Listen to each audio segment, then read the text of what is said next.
اور یہ حقیقت ہے کہ اگر ہم اللہ سے کیے ہوئے اس وعدے پر یہ قوم اگر واپس نہ آئی اور اس کو پورا کرنے کی طرف قدم نہ بڑھایا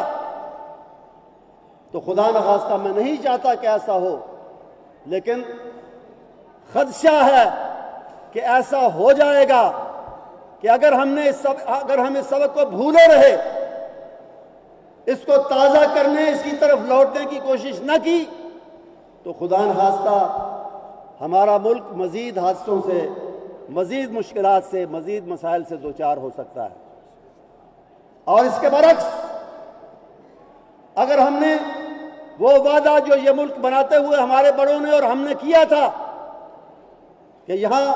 اسلام نافذ ہوگا، یہاں اسلام کا نظام آئے گا، اگر وہ وعدہ پورا کرتے ہیں تو پھر قرآن میں اللہ کا وعدہ موجود ہے کہ وَلَوْ أَنَّ أَهْلَ الْقُرَىٰ آمَنُوا وَاتَّقَوْا لَفَتَحْنَا عَلَيْهِمْ بَرَكَاتٍ مِّنَ السَّمَاءِ وَالْأَرْضِ، پھر اللہ اپنی رحمتوں اور برکتوں کے دروازے، زمین و آسمان کے دروازے رحمتوں اور برکتوں کے اس قوم کے لیے، اس وطن کے لیے، اس ملک کے لیے کھول دے گا انشاءاللہ۔